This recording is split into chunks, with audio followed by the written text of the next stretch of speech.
Hello guys, this is me Sam Phoenix और आप देख रहे हैं द फिनिक्स शो। और पिछली वीडियो में मैंने जावा आई और ऑनलाइन अर्निंग ऐप्स के बारे में कुछ डिस्कशन की थी, अपना कोई पॉइंट ऑफ व्यू रखा था आपके सामने। तो इस वीडियो में हम जावा आई के बारे में बात करेंगे और जावा आई की मौजूदा सिचुएशन और क्या आपको करना चाहिए इस बारे में बात करते हैं। तो जैसा कि आप जानते हैं कि जावा आई एक ऑनलाइन अर्निंग ऐप है और लोगों ने इससे बहुत सारे पैसे कमाए हैं। और मौजूदा हालात इस तरह के हैं कि लोगों के विड्रॉज कुछ दिनों से रुके हुए हैं। ऐप वर्किंग कर रही है, इनकी वेबसाइट वर्क कर रही है, लेकिन लोगों के विड्रॉज रुक गए हैं। अपने सिस्टम को अपग्रेड किया था, एक नई अपडेट लेके आए थे, जिसके बाद लोगों को एक नई उम्मीद नज़र आई थी कि लोगों के जो विड्रॉज रुक गए हैं दोबारा से बहाल हो जाएंगे। लेकिन कुछ लोगों के विड्रॉज आना शुरू हुए हैं, वो भी लिमिटेड। जो इन्होंने कहा था कि $30 के ही सिर्फ विड्रॉज आएंगे, और उनमें से भी वो विड्रॉज भी कुछ लोगों के ही आए हैं, सब लोगों के नहीं आए। कुछ लोगों के रिजेक्ट हो गए। मेरा खुद अपना जो $30 का विड्रॉ था वो 3 दिन बाद रिजेक्ट हो गया। और अभी इन्होंने कल से एक और अपडेट नई दे दी है, जिसमें आपको वेरिफिकेशन का प्रोसेस और बढ़ा दिया गया है।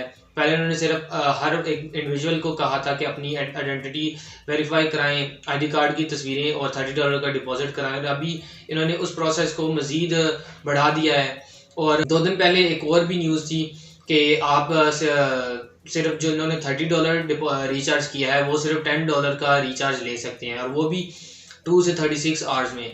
और वो भी इतनी जल्दी तो आने वाला नहीं होता, 3 दिन तो फिर भी लग जाते हो। तो $10 जो विड्रॉ है वो किसी के लिए भी कोई फ़ायदेमंद साबित नहीं हुआ। तो जो $30 वाले विड्रॉज थे वो तो ठीक थे, चलिए फिर भी हम गुजारा कर सकते हैं, उसमें $30 में भी कुछ लोगों का फ़ायदा हो सकता है। लेकिन जो $10 वाला इन्होंने नया रूल लेके आए हैं उसमें हमारा कोई फ़ायदा नहीं है। जो $30 का इन्होंने विड्रॉज का सिस्टम लेके आए थे वो फिर भी काबिल कबूल था।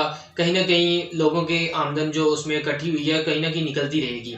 लेकिन ये जो अभी इन्होंने नई अपडेट के साथ इन्होंने जो $10 वाला सिस्टम दोबारा से ला रहे हैं कि $10 ही आप निकलवा सकते हैं अगर आपने $30 का रिचार्ज किया। उसके लिए आपको और भी शराइत है कि अगर आप ज़्यादा रिचार्ज करते हैं आप ज़्यादा विड्रॉ ले सकते हैं। तो वो काबिल कबूल नहीं था, क्योंकि हमारे जो एसेट उसमें पड़ा हुआ है, हमारे जो पैसे उसमें पड़े हैं, उससे लोग कंपनी ने बहुत ज़्यादा फ़ायदा उठाया हुआ है। और शराइत बढ़ानी नहीं चाहिए कि हम अपनी आइडेंटिटी वेरीफाई करें और इनसे ज़्यादा विड्रॉ लेने के लिए हम ज़्यादा रिचार्ज करें, तो ये होना नहीं चाहिए। इस बारे में बहुत से यूट्यूबर्स ने वीडियोज़ बनाई हैं। एक मेरा बहुत अच्छा दोस्त है, बहुत अच्छा यूट्यूबर है, उसने भी इस बारे में वीडियो बनाई है कि हमें कंपनी के साथ निगोशिएट करना चाहिए, डिस्कस करना चाहिए कि इनको अपने सिस्टम को इम्प्रूव करना चाहिए, ना कि इस तरह लोगों को जलील करें। मौजूदा हालात इस तरह के अभी भी लोगों के विड्रॉज रुके हुए हैं, रिजेक्ट हो रहे हैं या विड्रॉज लेट हो रहे हैं, तो सबके विड्रॉज आ भी नहीं रहे। तो आपको क्या करना चाहिए इस बारे में? सबसे पहले तो आपको इस चीज़ को समझ लेना चाहिए कि कंपनी जब खुद खसारे में होती है तो वो अपना भला पहले सोचती है, क्योंकि उन्होंने आगे इन्वेस्टमेंट की होती है। तो वो अपना फ़ायदा पहले देखती है, ना कि यूज़र्स के एसेट को या यूज़र्स के पैसों को इस्तेमाल करके वो फ़ायदा उठाती है। तो उनको यूज़र्स के बारे में इतना ही सोचती हैं कि उनको बस अपना बिजनेस चलाना है। जैसे ही यूज़र्स कुछ अपना नुकसान देखते हुए अपने पैसे रोक लेते हैं या अपने पैसे निकलवाना शुरू कर देते हैं, ऐप्स भी मुहतात हो जाती हैं। जो इस तरह की कंपनीज के मैनेजर्स या इनकी जो ग्रुप्स होते हैं वो देखते हैं कि जब इस तरह का उनका नुकसान होना शुरू हो जाता है तो वो कंपनी खसारे में जब आना शुरू हो जाती है, इनकी इन्वेस्टमेंट आने की बजाय लोग विड्रॉ ज़्यादा लगाने शुरू कर देते हैं, तो वो भागने की सोचना शुरू कर देते हैं।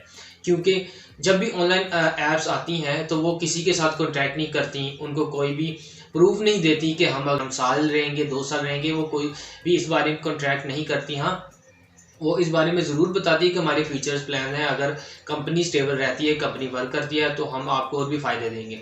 लेकिन इस बारे में कोई सॉलिड प्रूफ नहीं होता। वो इसीलिए नहीं रखते क्योंकि उनको पता होता है कि आगे आने के वक्त में कुछ भी लॉस हो सकता है, तो हम लोगों का पैसा वापस कैसे कर पाएंगे या लोगों को वो चीज़ें कैसे दे पाएंगे जो हमने उनसे कमिट की हुई हैं। तो आपको भी इस बारे में सोचना चाहिए। जब भी आप किसी भी ऑनलाइन ऐप में या कभी ऑनलाइन अर्निंग के बारे में सोचते हैं तो आपको पहले रिस्क लेने से पहले आपको इस बारे में सोच लेना चाहिए कि क्या आपको वो रिस्क लेना चाहिए, क्या आपको उसमें पैसे इन्वेस्ट करने चाहिए जहाँ से आप पैसे कमाने का सोच रहे हैं। और सबसे बड़ी बात ये कि लोग विड्रॉ निकलवाने के लिए, जिनके लोगों के बहुत सारे डॉलर्स फंसे हुए हैं, वो विड्रॉ निकलवाने के लिए और रिचार्ज करेंगे। तो आपको और रिचार्ज करने से पहले ये सोच लेना चाहिए कि क्या कंपनी भागेगी तो नहीं, क्योंकि सब ज़्यादा चांसेस यही लग रहे हैं, क्योंकि कंपनी अभी स्टेबल नहीं रही, लोगों ने उस पर ट्रस्ट करना छोड़ दिया है, लोगों ने इन्वेस्ट करना छोड़ दिया, नए बंदे आ नहीं रहे, तो ज़्यादा चांसेस यही लग रहे हैं कि कंपनी भाग जाएगी। तो आपको चाहिए कि इस बारे में सोच लें। अगर आप रिचार्ज कर रहे हैं या आप उसमें और पैसे इन्वेस्ट करने का सोच रहे हैं, तो उससे पहले एक बार सोच लें कि क्या ये रिस्क लेना चाहिए